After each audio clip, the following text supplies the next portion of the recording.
કીધું કે ઈશ્વર કોઈને દુઃખય નથી દેતો અને ઈશ્વર કોઈને સુખય નથી આપતો. પણ ધૃતરાષ્ટ્ર, આ તારું કોઈ પણ કર્મ છુપાયેલું પડેલું હશે. તો કે તો તમે ભગવાન છે, મારે જોવું છે, મને બતાવો. તો કે તો બતાવું. હું તને દિવ્ય દ્રષ્ટિ આપું, તારા આગલા જન્મ જો. બધાય જન્મ જોયા જોયા જોયા 50 જન્મ પહેલા ધૃતરાષ્ટ્ર એક પારાધી હતો. પારાધીમાં સમજાય ને, પારાધી એટલે શિકારી, જીવને મારીને ખાનારો. એવો પારાધી હતો.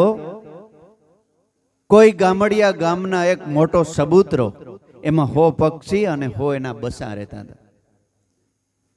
ન્યા લોઢાની હરકતી જાર એ સબૂતરા ઉપર નાખી મોટા પક્ષી ઉડી ગયા, પણ જારમાં આવ્યા એટલે આંધળા થઈ ગયા. નાના જે બસા હતા ને એ જારમાં બધાય બફાઈ ગયા. એ લઈ અને પોતાને ઘરે ગયો, મોટી બધી મહેફિલ કરી. હવે ઈ કર્મ એનાથી ભોગવાય એમ નહોતું, કારણ કે જો ભોગવવું હોય તો એને ઘરે પાછા 100 દીકરાય જોઈએ ને.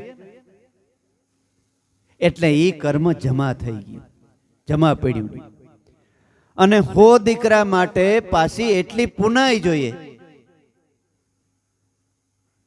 આપણે એમ ઘણાય કહેતા હોય કે મેં આ ધર્મ કર્યો ને મેં પુનાઈ કરીને આમ, પણ શા માટે પુનાઈ કરીએ એ આપણને ખબર નથી.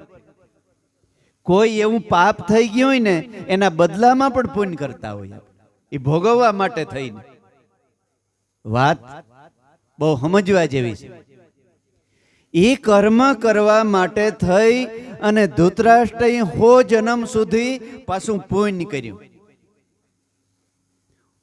શા માટે?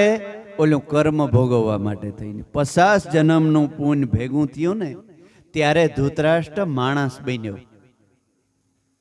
માણસ બન્યો, પણ ઓલા આંધળા થઈ ગયા હતા ને એના બદલામાં એને અંધાપો આવ્યો. અને ઓલા બસા જે મરી ગયા હતા ને એ 100 બસાએ આને ઘેરે જન્મ લીધો. આપણે કહેતા હતા ને કે દીકરો આવે, ભાઈ આવે, મા બાપ આવે, એ બધા આપણા કર્મ છે. એ કર્મને લીધે લેન દેનના સંબંધ છે, આવ્યા છે. કોઈ લેવા આવે ને કોઈ દેવાય આવે. એ 100 પક્ષી એને આ 100 દીકરા તરીકે જન્મ લીધો. અને મહાભારતનો યુદ્ધ થયું, એને નજર સામે 100 દીકરા મરાણા અને પોતાને આંધળો થયો. ભગવાન કે જો આ કર્મ તેનું તે ભોગ્યું, આમાં મારો કોઈ દોષ? એટલે સંતે ગાયું છે, કરેલા કર્મના બદલા દેવારે પડે છે.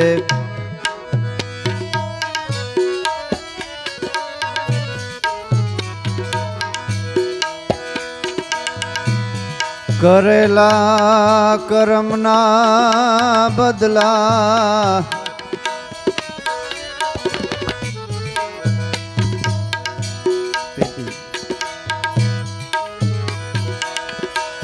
દેવા પડે અંતે, સૌને નડે છે રે.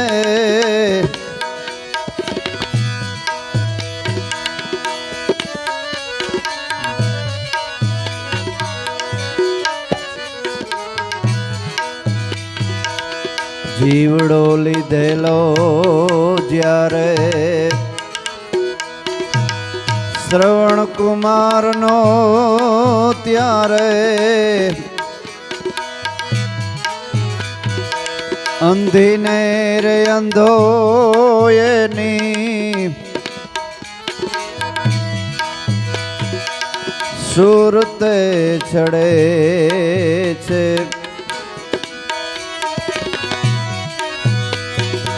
જીવડો લીધેલો જ્યારે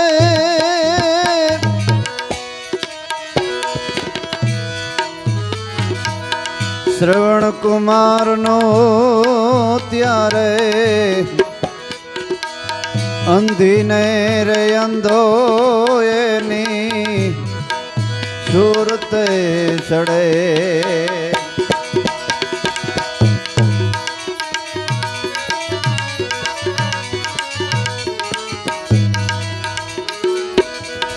દેણું દીધેલું એ દશરથ જાણે,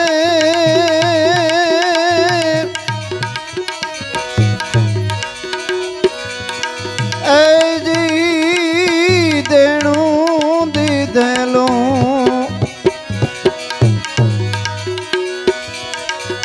દશરથ જાણે.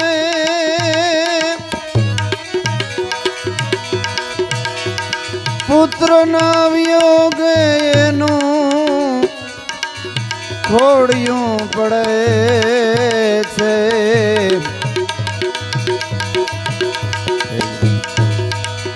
પુત્ર વિયોગે એનું ખોડિયું પડે છે રે.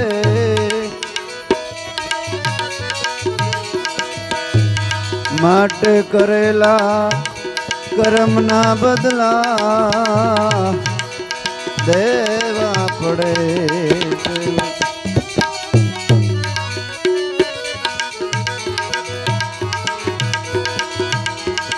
અવધપુરીમાં જે દી રામે વાલીને માર્યો ત્યારે ન્યાયના હણેલા બંધન લાગથી લડે છે. અવધપુરીમાં જે દી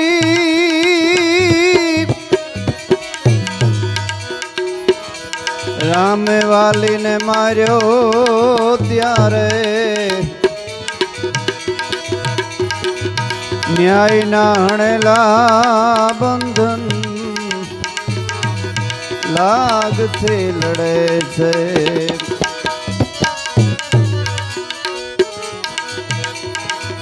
જોર હતું એ જગતનું એને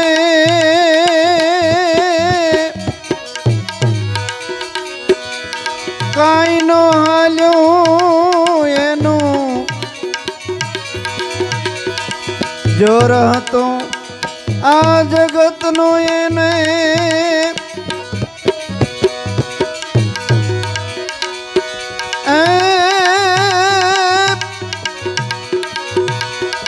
કાંઈ નો હાલ્યું. પ્રાચીના મેદાને એના ઋણલા ભરે છે રે. કરેલા કર્મના બદલા દેવા પડે છે. દેવા પડે છે એ સૌને ભોગવા પડે છે રે. કરેલા કર્મના બદલા દેવા પડે. કરેલા એ કર્મના બદલા દેવા પડે. ભગવાનના અવતારોનું પણ કર્મ ભોગવવા પડ્યા. જીવડો લીધેલો જ્યારે શ્રવણ કુમારનો અંધીને અંધો એને સુરતામાં ચડે છે. કેવામાં? સુરતામાં. સુરતા એટલે આપણું મન. એ મનની અંદર બધું જમા થઈ ગયેલ અને છેલ્લે જ્યારે 11 શ્વાસા રહીએ ને ત્યારે એ બધું દેખાય છે, પટ્ટી ચડે છે.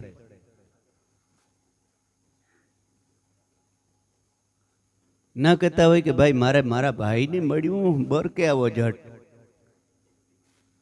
જિંદગી આખી બોલ્યા ન હોય. હા, આખી જિંદગી અબોલા હોય ને છેલ્લે છેલ્લે મરવા ટાણે એ મારા ભાઈની બર કે તાર મારો જીવ જાય. કારણ કે સૂક્ષ્મ જે શરીરમાં મનની અંદર લખેલું કે કદાચ ભારે કરી હપેન રહ્યા હોત તો આ તો લૂંટાઈ ગયું બધું, કઈ ન આવ્યું. હળી મળીને પ્રેમથી ભાઈઓ ભેગા બેહીને રહ્યા હોત તો અહીં અફસોસ થાય ને. એટલે કે મારા ભાઈને બરકે આવો ને જરાક હવે ઠીક બધું. હે જીવતા જાણ્યો તો જાણ્યો, પછી મુવા પછી મોકાણ છે બાપા, મુવા પછી મોકાણ છે. એટલે કરેલા કર્મના બદલા દેવા પડે. જીવડો લીધેલો જ્યારે શ્રવણ કુમારનો, ત્યારે દીવાનને કહે છે કે મારે હામી ભીતમાં મને આંધીને અંધો દેખાય છે. એ શ્રવણ કુમારનો જ્યારે મેં વધ કર્યો ને, ત્યારે એ અંધીને અંધે પુત્રના વિયોગમાં એનો દેહ એનો ખોડિયાનો ત્યાગ કર્યો. તેથી મને એને એમ કીધું હતું કે અમે જેમ પુત્રના વિયોગે મરીએ છે ને, એમ રાજા તારોય જા આજ દશા થાય. ત્યારે મારે ઘેર કઈ દીકરો નહોતો. શ્યાર સાક્ષાત ભગવાન જેને ઘેર દીકરો થઈને આવ્યો, હે એને ભોગવવું પડ્યું હોય તો ભલામણ આપણે ન ભોગવવું પડે. એટલે કવિ કાન લખી નાખ્યું. કવિ કાને એમ શ્રવણ કુમાર ને દીધા દિલાસા, એને પાપણે ભરાણા પાણી. અંધમાં ઉતરને હું રાખીશ અયોધ્યા, મારા પ્રાણ સમાન હું જાણી. અંધમાં ઉતરને તારા રાખીશ અયોધ્યા, હે મારા પ્રાણ સમાન હું જાણી. એટલો કેતા શ્રવણ સૂતો ને ગગન ભવનની નિંદ્રા તાણી.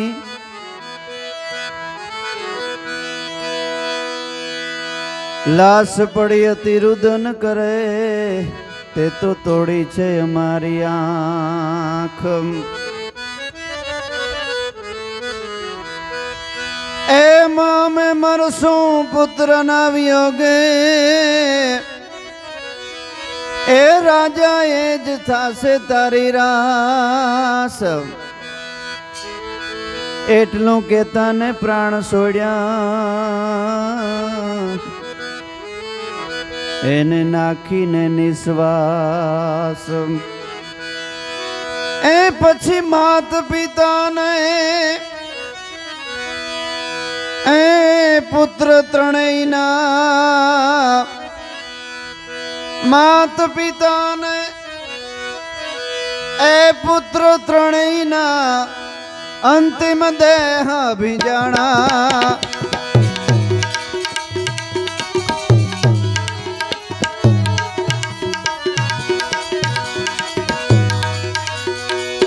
એ માત પિતાને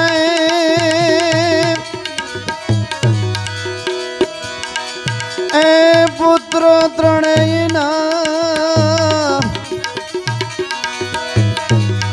તેથી અંતિમ દેહ ખડકાણા. તેથી રામના પિતા નિરે આંખે આસુડા છલકાણા.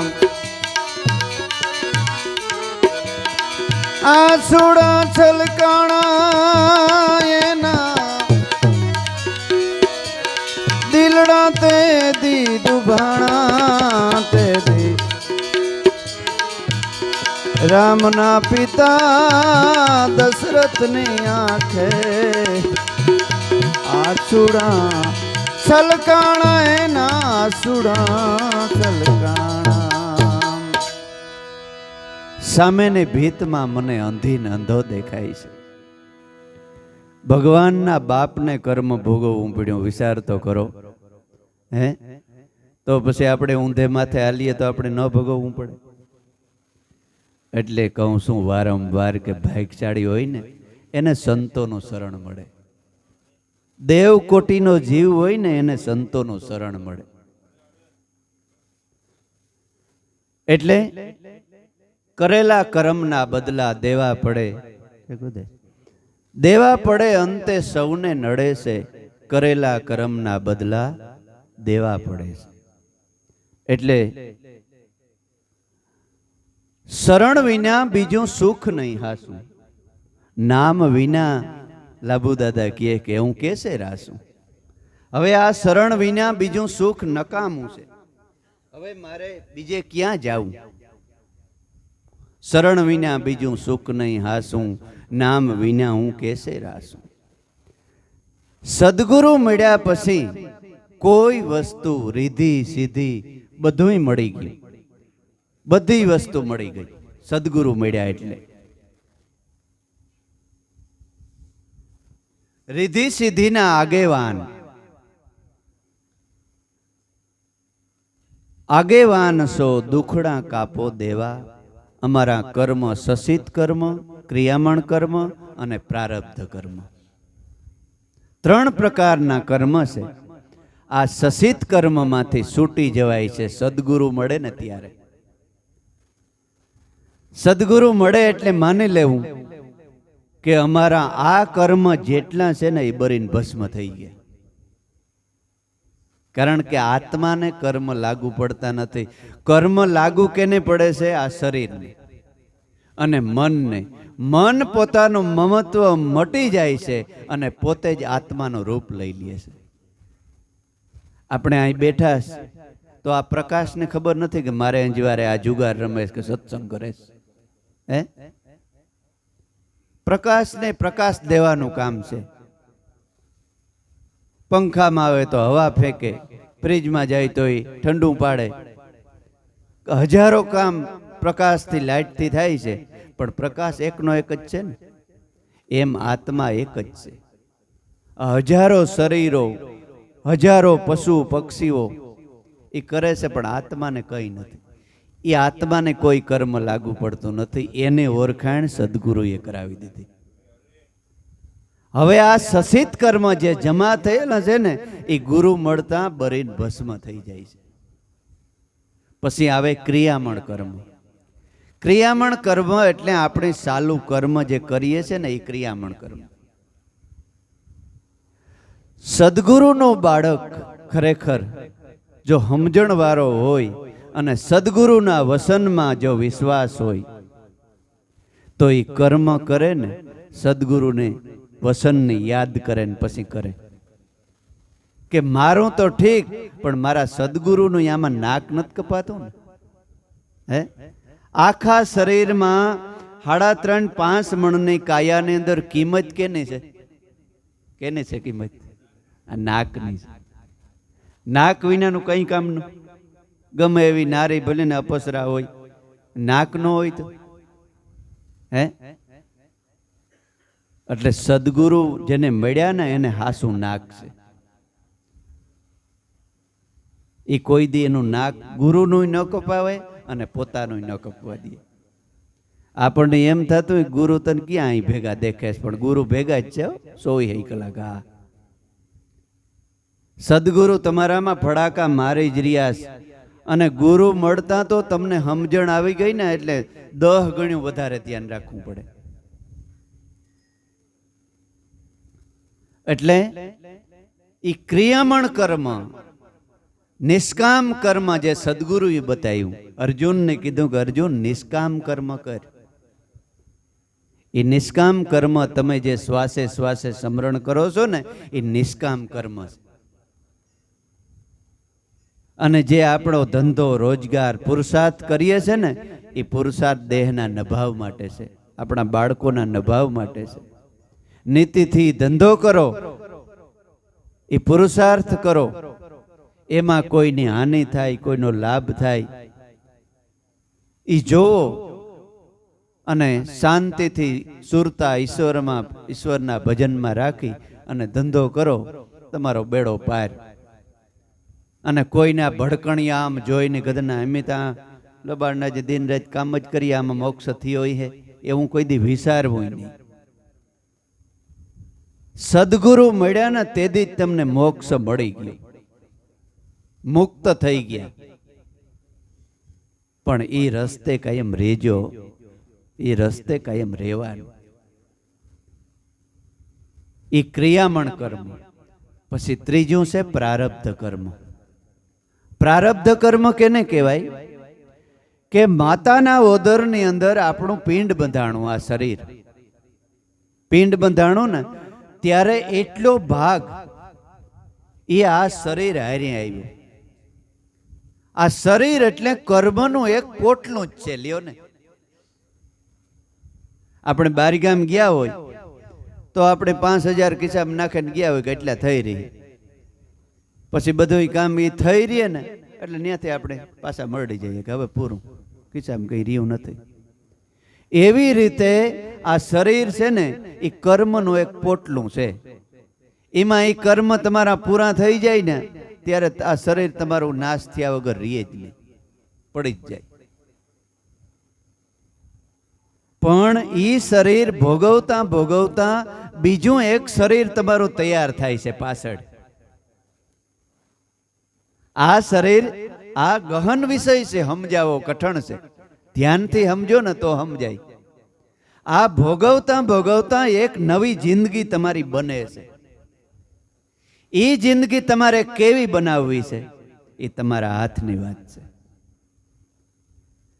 સદગુરુનું સ્મરણ કરતા કરતા જો આ દેહ વિતાવ્યો હોય ને તો એના કરતા સળિયા તો બીજો દેહ તમને મળે. એવા જ તમને સદગુરુ મળે અને એવી જ ભક્તિ મળે. અને એ ભગવાન ગીતામાં કહે છે, ભગવાન હું નહીં, ગીતા કહે છે. અર્જુન કહે છે કે ભગવાન ભજન કરતો કરતો માણસ મરણ પામે તો એને કેવી ગતિ થાય છે? તો કે એને કોઈ ખરાબ ગતિ નથી થતી. અર્જુન, યોગ ભ્રષ્ટ થયેલા આત્માને સાત્વિક ધનિકને ત્યાં પાછો જન્મ થાય છે અને જ્યાંથી અધૂરું ભજન મૂક્યું હોય ને ત્યાંથી ચાલુ કરે છે. આ ગીતાના શબ્દ છે બાપુ. હા, એટલે જરાય તમારે મજબૂત મન રાખીને જીવવાનું કે બીજી જિંદગી જે બને છે ને એમાં બનાવી જ લેવાની. એટલે એ પ્રારબ્ધ કર્મ રૂપે આ દેહ મળ્યો, એ ભોગવતા ભોગવતા થોડુંક સુખ આવ્યું હોય, થોડુંક દુઃખ આવ્યું હોય, થોડુંક સુખ થોડુંક દુઃખ એમ કરતા કરતા ભોગવો. અને પછી પૂંજારામ બાપા કહેતા કે આ જન્મમાં વાંધો નહીં પણ જોજો ભાઈડા બીજા જન્મમાં શકાશક. એમ કેતા સંતો કેતા, એમ કેતા પૂંજા બાપા એ કે આ જન્મમાં થોડીક લબડાઈ ભલે હોય બાકી બાયડા બીજા જન્મમાં આમ શકાશક. નબળો ઘર જન્મ જ નથી લેવો એમ કેતા. એવા સંતો આપણા દાદા ગુરુ કહેવાય. એટલે આમ મજબૂત થઈ જાય કે ઈ નામ એવા સંતોએ જે ભક્તિ કરે ને એ આપણને મળી છે. હવે એનું અભિમાન ન હોય, આપણે એક હારો બાપ આપણે મળ્યો હોય તોય આપણે અભિમાન હોય કે ભાઈ આવો બાપ કોઈને ન મળે. તો આ તો સમર્થ અમર બાપ મળી ગયો, એનું અભિમાન એનું રાખાય. એટલે દેવ સુંઢાડા દયા કરો, પામર જીવ છે હમ જેવા. સદગુરુ સુંઢાડા છે, એની કોઈ દી જિંદગીમાં કોઈ દી દાગ જ ન લાગવા દીધો. હો વરહ જિંદગી જીવી ગયા સંતો પણ નાક કોઈ દી કપાવવા ન દીધું. દાગ નો મહીની કોટડી આંટા મારવા દાગ નો થવો દેવો. આખી કોટડી મહેવારી ભરી હોય ને એમાં હો વરહ કાઢવા અને દાગ નો થવા દીધો. એ મોટા નાક વાળા ઈ સુંઢાડો કહેવાય. હુંઢવારો દીકરો થોડો જન્મે કોઈ, આનું નામ સુંઢાડો. દેવસો સુંઢાડા, પામર જીવ હમ જેવા. સદગુરુના શરણમાં તો પામર જ આપણે કહેવાય ને. અમારા જેવા પામર જીવ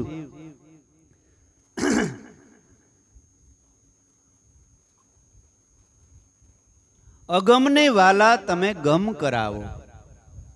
જે અજાણી વસ્તુ છે, જે અગમ છે, એ સુગમ કરીને એ ઈશ્વર એ ગુરુદેવ અમને સમજાવી. શાન બતાવો. જાણ્યા રે જેવી અજાણ છે પાનબાઈ, એનો તને દેખાડું દેશ. કેવી રીતે? તો કે સજાતી અને વિજાતીને જુગતી બતાવું અને બીબે પાડી દઉં બીજી ભાત.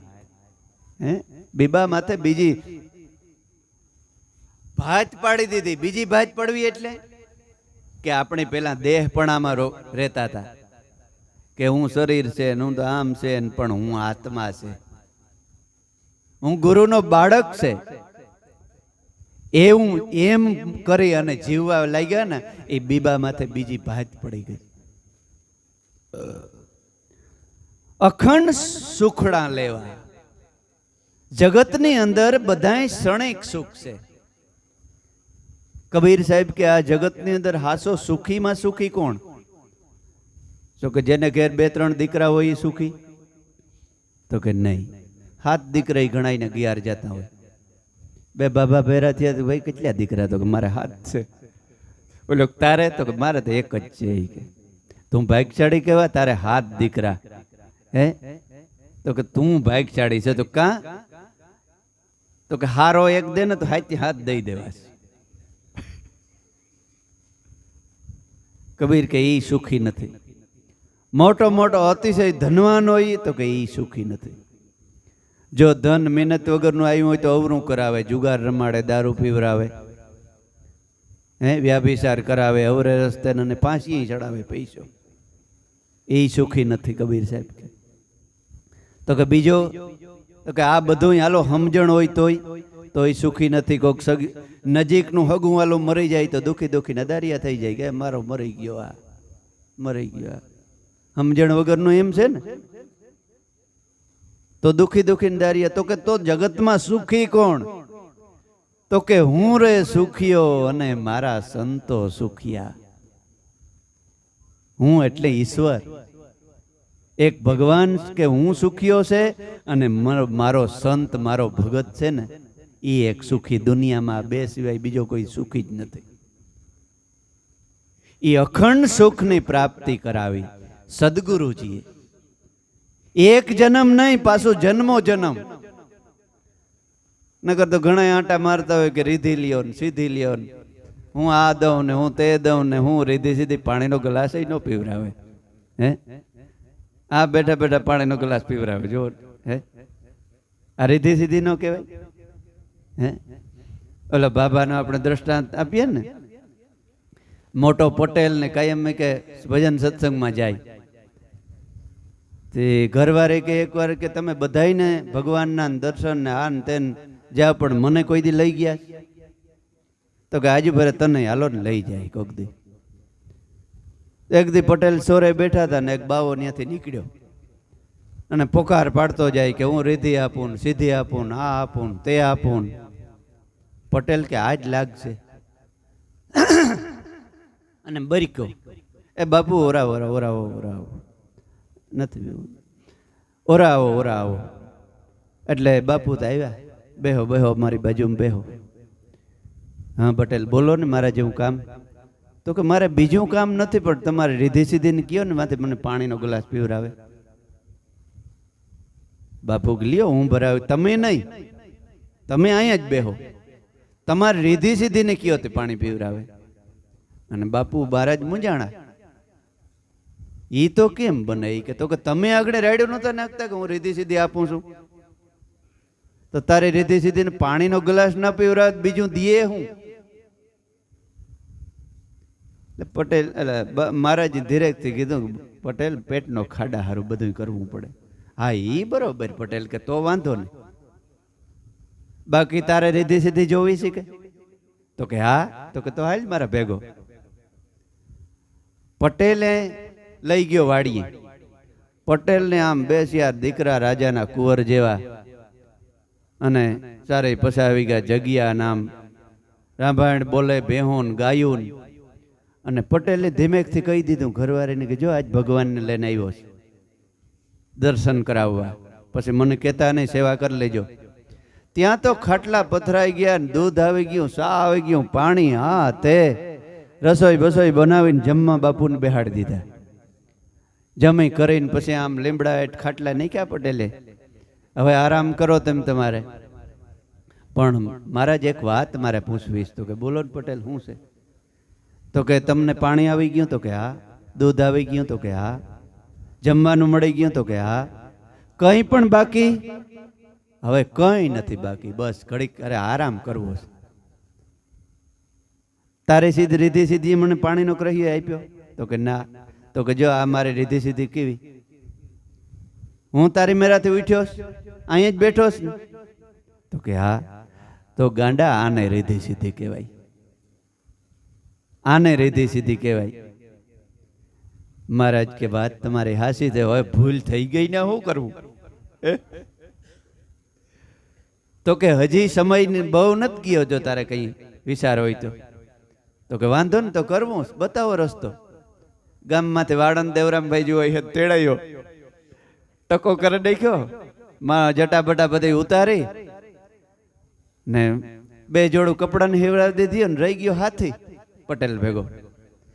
એ 2 વર્ષ થયા તો લાખ રૂપિયા મહારાન થઈ ગયો. એક ઝૂંપડું ઓલે ખૂણે બેહાડ દીધો ને ઘરવાળી માતા બેહાડ દીધી. જોઈ કે જા આ રીધી સીધી હવે તને પાણી પીવરાવે, ખવરાવે, બધું ખવરાવે. એટલે આપણું ઘરનું સારું માણા હોય ને એ મોટામાં મોટી રીધી સીધી ઘરની છે. બાકી ક્યાંય લબડાતા નહીં રીધિયું સીધ્યું વાહે. હા, હાસી રીધી સીધી આપણું ઘરનું માણસ એ દેવી છે. હે અમુક જગ્યાએ આપણે જઈએ ને, એક ઝૂંપડું હોય તો એમ થાય કે ઘડીક બેહીએ. અમુક જગ્યાએ જાય બંગલો હોય ને તો એમ થાય કે આથી ભાગી જ જઈએ. કેને ખામી? રીધી સીધી ને. એટલી સોખાઈ હોય, એટલો આવભાવ હોય, એટલો આવકારો હોય, એટલી મીઠાશ હોય બોલવામાં, એમ થાય કે ના ના ભલે ભગવાને અવતાર દીધો હોય. અમુક જગ્યાએ જાય તો એટલે હવે લાંબી નથી કરવી. એટલે હાસી રીધી સીધી આપણા ઘરમાં જે સ્ત્રી હોય, માતા હોય, દીકરાની વહુ હોય, એ હાસ્યો રીધી સીધી છે. એટલે દેવ સુંઢાળા દયા કરો, પામર જીવ હમ જેવા.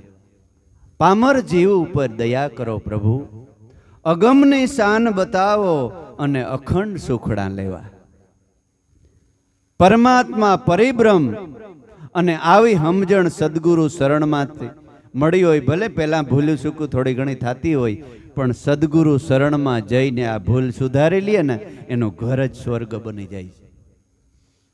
એવું નથી કે ભૂલ ન થાય, બધાની ભૂલ થતી હોય, પણ સદગુરુ શરણમાં આવ્યા પછી જાગ્યા ને તે સવાર અને નવી જિંદગી મળી જવી જોઈએ આપણે. અને સદગુરુના વસન પ્રમાણે હાલો, જીવનની અંદર જો જીવવાની મજા, જો મજા એને. સંસારની અંદર સંતો મળ્યા પછી જ રહેવાની મજા આવે ખરેખર. એકાબીજાને સમજી હગે. સાગર પેટા સંત દયાળા, ઝીણી ઝીણી નજરું વાળા. સાગર પેટા, સાગર જેવડા મોટા પેટ વાળા.